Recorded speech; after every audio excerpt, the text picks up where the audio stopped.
El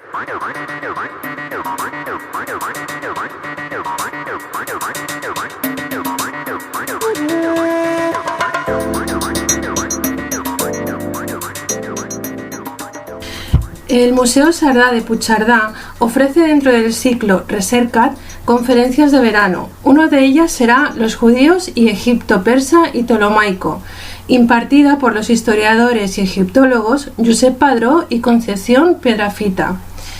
Tenemos el honor de poder hablar con Josep Padró, que es un reconocidísimo egiptólogo. Josep, le damos las gracias por darnos esta oportunidad de poder hablar con usted de este tema. Buenas tardes. Hola, buenas tardes. Por favor, estamos muy interesados en relación a este tema que tocará el día 31 de agosto en el Museo Sardá de Puigcerdá, los judíos y Egipto persa y Ptolomaico. Nosotros enseguida que pensamos en Egipto nos remitimos a referencias bíblicas.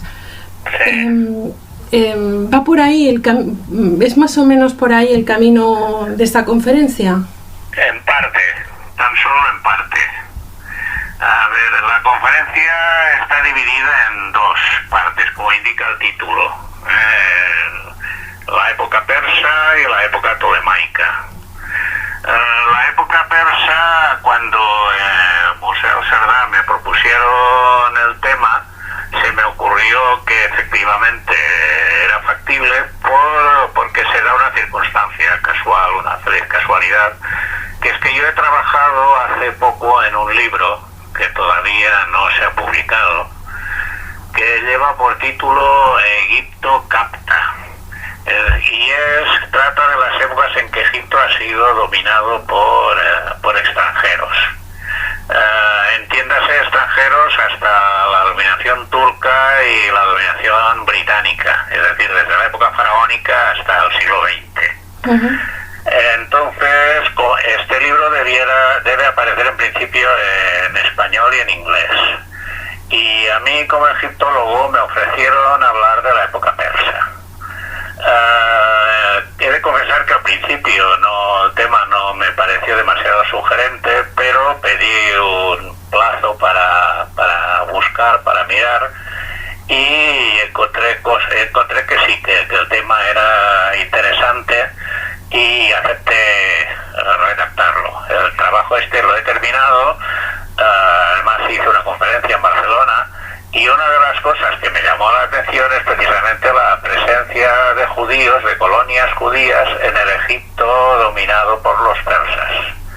Entonces, esta sería la primera parte de la conferencia en Puigcerdá, que la daré yo. Disculpe un inciso solo. ¿Época persa en qué periodos nos remitimos? Vamos del 525 al 332 antes de nuestra era, para situarnos. Son casi 200 años. Sí. Aunque hubo un espacio de libertad en medio de los egipcios, pero en fin, se puede hacer un bloque con todo. Esencialmente qué es lo que ha sucedido, y que bueno, no son investigaciones que no son mías propiamente. Es decir, yo me dedico a otras cuestiones, especialmente estoy excavando un yacimiento en Egipto que nada tiene que ver con esto. Pero lo que encontré es que cuando los persas conquistaron Egipto en 525, ya había colonias judías. Estos judíos se habían establecido en Egipto desde unos años antes, cuando la caída de Jerusalén en poder de Nabucodonosor, que esto sería hacia el 587, si no me equivoco. Es decir, fue el exilio de Babilonia, pero muchos judíos huyeron a Egipto y fueron bien recibidos en Egipto. Entonces, cuando los persas conquistaron Egipto, estas colonias ya estaban establecidas allí. Entonces, de la que tenemos más información, es información, digamos, de primera mano, no bíblica, para entendernos, es una de estas colonias colonias que estaban en Elefantina, en la primera catarata. Y a ellos pertenece un archivo de papiros escritos en lengua aramea, fechados en el siglo V, y que demuestran cómo era la vida cotidiana de los judíos en esta época. Eran utilizados por los persas como soldados para proteger la frontera sur de Egipto, y cómo habían construido un templo, literalmente un templo, en la isla de Elefantina, en terrenos que las autoridades persas les habían cedido. Hay que tener en cuenta que los persas y los judíos estaban en muy buenas relaciones, siempre estuvieron en muy buenas relaciones, puesto que los persas habían identificado el judaísmo o asimilado el judaísmo al mazdeísmo, que era la religión que ellos profesaban, la religión que había sido predicada por Zaratustra. Entonces, bueno, sea como sea, pues además el archivo este archivo se encontró a finales del siglo XIX, pero ha sido estudiado sobre todo en la segunda mitad del siglo XX. Demuestran pues las relaciones de esta comunidad judía con las autoridades persas, que habían mantenido las relaciones con Jerusalén, una vez que cuando se terminó el exilio de Babilonia, mantuvieron las relaciones, el contacto con las autoridades religiosas, especialmente de Jerusalén, y también cuáles eran sus relaciones con los egipcios y con el sacerdocio local, que no siempre fueron buenas. Es decir, sabemos en concreto que hubo un conflicto con los sacerdotes de Gnum, que tenían un templo vecino en la misma isla de Elefantina, que el templo acabó siendo destruido y rehecho. Este templo además se está excavando, se ha excavado, y se ha demostrado que hay dos recepciones, efectivamente, es decir, tiene dos épocas. Fue construido una vez y fue rehecho posteriormente, de modo que hasta aquí llega, digamos, la información, privilegiada que tenemos de la existencia de esta colonia judía en época persa en Egipto, que ya digo que no era la única. De otras tenemos noticias, pero en cambio no tenemos tanta información. Y el templo este de Elefantina, incluso se han hecho varias propuestas de reconstrucción, pues donde está siendo excavado, pues bueno, con 3D, 3 dimensiones y este tipo de programas, pues se han hecho diversas propuestas para intentar reconstruirlo idealmente, ver exactamente qué aspecto podría tener. ¿Y qué dígame. ¿Y qué conclusiones? ¿Hay alguna característica o algún rasgo peculiar de las colonias judías que vivían, que convivían con los persas en Egipto? ¿Se ha podido sacar algo más allá de la buena relación? Donde la colonia que ha ofrecido más interés, o bueno, más información, es esta que le digo. Las otras tenemos simplemente noticias de su existencia. Pero sea como sea, lo cierto es que estas colonias llegaron posteriormente a época tolemaica. Es decir, que estuvieron siempre allí.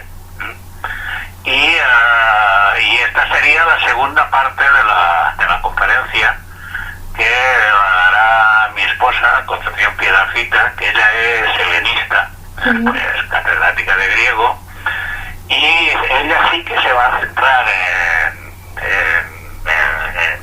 los aspectos bíblicos, puesto que se va a ocupar en concreto de la traducción al griego del Antiguo Testamento, que se hizo por orden de Ptolomeo II Filadelfo, es decir, después Egipto fue conquistado por Alejandro Magno, sí, en el 332,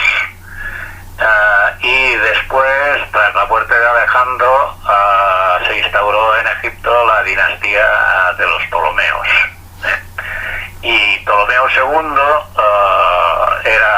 fue un rey que reinó unos 40 o 50 años, tuvo un largo reinado, y quiso conocer la vida, la historia, la religión de todos sus súbditos. En esta época ya se había fundado Alejandría, y en Alejandría había una importante colonia judía, que se establecieron también allí, seguramente descendientes de los que ya vivían en Egipto. Y Ptolomeo II ordenó traducir la Biblia del Antiguo Testamento. Estamos en el siglo III antes de nuestra era. Traducir la Biblia al griego. Y entonces para esto se buscaron 70 sabios en colaboración con Jerusalén. Por eso se llama la Biblia de los 70. Y estos sabios pues bastante un trabajo muy largo, duró muchos años, son los responsables de la traducción del Antiguo Testamento al griego, que es finalmente la versión de la Biblia que ha circulado en Occidente y la que se ha utilizado en Occidente, se ha convertido en canónica. Lo curioso del caso es que pues quien ordenó en realidad esta traducción fue un rey macedónico de Egipto. Tengas en cuenta que este mismo rey, por ejemplo, fue quien ordenó también redactar una historia de Egipto en griego. Sí. Para conocer, y se la encargaron a un sacerdote egipcio llamado Manetón, que es la única historia de Egipto en griego que tenemos. Es decir, que esto se demuestra que sería una política de este soberano para conocer a sus súbditos, para conocer mejor a sus súbditos. Bueno, una buena política y muy inteligente. Sí, es evidente. Tengas en cuenta que en esta época el territorio, digamos, de Tierra Santa, para entendernos, dependía de la monarquía egipcia en este momento. Y estos reyes tuvieron siempre buenas relaciones también con los judíos. Sí, es algo significativo. Entonces los judíos deberían tener cierta o mucha relevancia en esta sociedad. Seguro, sí. Es decir, eran digamos, las colonias estas judías en Egipto, establecidas en Egipto y especialmente la de Alejandría, eran colonias que habían adoptado la cultura griega.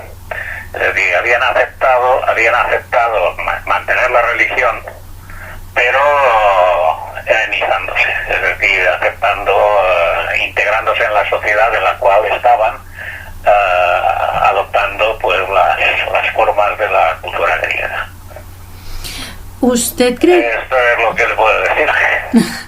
¿Usted cree que van a salir bueno, a ver, a lo mejor es una pregunta un tanto arriesgada, no sé preguntar, pero ¿cree que van a salir, van a haber más investigaciones acerca del paso de los judíos en Egipto o ya está muy estudiado y muy profundizado? No, se está trabajando en la isla de Elefantina, en la colonia que le estoy diciendo, se está trabajando ahora mismo, hay excavaciones arqueológicas. Y con el archivo que le he explicado, el archivo ha sido publicado hace relativamente pocos años. Es decir, que a partir, digamos, de la traducción del archivo, a partir de aquí no van a faltar, seguro, yo he visto algunos ya, estudios sobre detalles de la vida cotidiana de la comunidad judía de Elefantina en aquella época. Es decir, incluso yo que sé, pues el comercio, el tipo de barcos que usaban, las tasas que pagaban, es decir, es una información que todavía está muy poco explotada desde el punto de vista histórico. Concepció Pedrafita entonces hablará de la época ptolomaica. Sí, pero además de hablar de la época de la traducción de la Biblia al griego en época ptolemaica, hablará de la transmisión de los manuscritos en Europa hasta llegar a la época de la imprenta y las primeras ediciones de la Biblia en la imprenta. griega para entendernos, o sea, de la Biblia de los 70. De la Biblia griega. De la Biblia traducida al griego. De la Biblia traducida al griego. Sí. De las primeras impresiones que se realizaron. Sí, a partir del siglo XV. Claro. Sí. Pues nos resta solo poder dar las gracias porque es un honor. Josep Padró es un reconocido egiptólogo, Concepció Pedrafita es una gran historiadora y bueno, para nosotros es un honor poder haber hablado de este tema con vosotros. Pues nada, muchas gracias y ya sabéis dónde estamos. Muy bien. Vale. Muchísimas gracias. Vale, adiós. Adiós. Gracias. Adiós.